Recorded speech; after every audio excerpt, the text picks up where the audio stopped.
Merci beaucoup, bonjour à tous. Donc, je suis Magaïdia. Je vais tâcher d'être le plus concis et le plus bref possible pour que vous puissiez avoir un petit moment de répit. Alors, donc, mes collègues ont présenté tout à l'heure beaucoup d'appuis qui vont venir en direction des petites et moyennes entreprises existantes et également en direction des promoteurs qui ont des projets à porter donc, à maturation. Alors, toutes ces interventions, tous ces appuis, on a beau les faire, on a beau les fournir, mais si derrière ces PME qu'on appuie, si derrière ces nouvelles entreprises qui arrivent n'ont pas un environnement propice à leur opération, ce sera un coup d'épée dans l'eau. Parce que vous allez monter votre petite entreprise, vous allez en fait opérer, mais si toutes les 5 minutes vous avez à la porte un service que je ne citerai pas ou d'autres en fait qui viennent vous réclamer, je ne sais pas moi, des choses qu'ils ont la légitimité ou le droit de réclamer.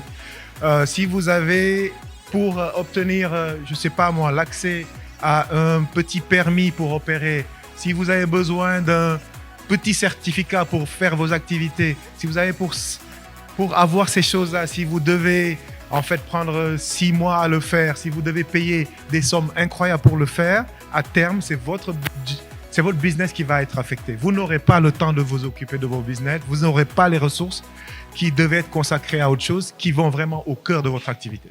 Donc c'est pour ça, pour nous, l'environnement des affaires reste tout aussi fondamental que toutes les autres interventions qu'on apporte. Parce que c'est ça la clé, c'est ça au bout du compte qui va définir votre succès ou votre échec.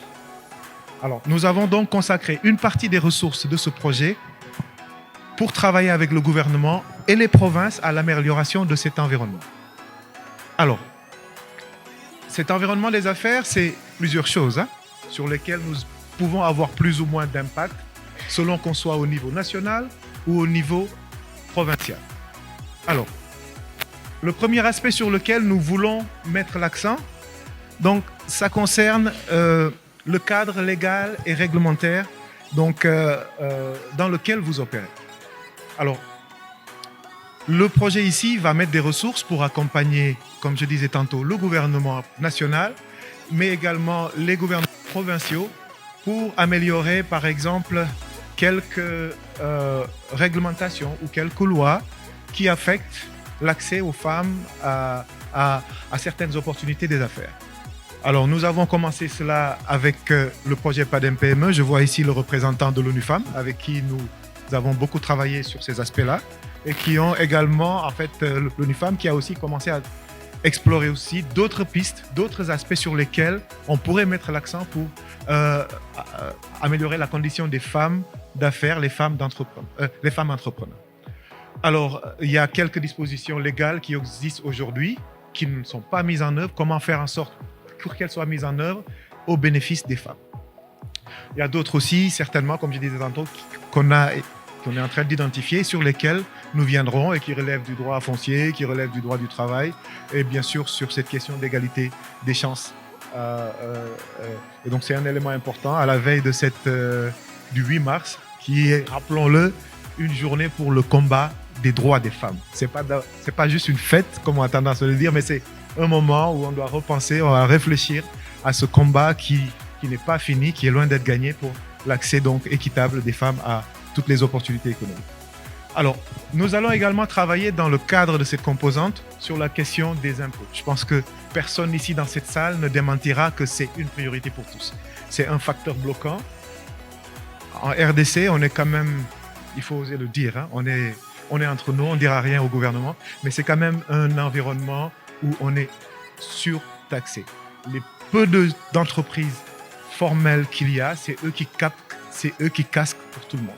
Donc, comment faire en sorte pour que déjà, on puisse faciliter la vie de ces entreprises-là dans la perception de ces taxes, parce que c'est un problème déjà. Je ne parle même pas encore du régime, du niveau de taxation, mais déjà dans l'administration de ces taxes, comment simplifier la vie à ces bons citoyens, parce que c'est ça en fait. C'est des gens qui se formalisent, qui se montrent et qui acceptent de reverser leur part, leur dû à la communauté.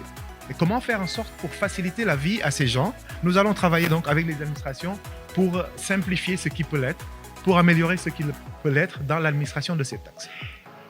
On ouvrira bien sûr la discussion sur ces questions aussi de pertinence de certaines de ces taxes. Je sais que nos amis du FMI et même chez nous, nos collègues de la Banque mondiale sont très crispés sur ces questions parce que c'est d'une part comment favoriser l'environnement des affaires, mais d'autre part aussi comment ne pas obérer la capacité de l'État à avoir de ressources pour faire les routes, pour faire les écoles, pour faire les hôpitaux. C'est un compromis à trouver. Mais plus on va continuer à taxer sur les mêmes à chaque fois, eh bien moins aussi on aura de ces ressources-là.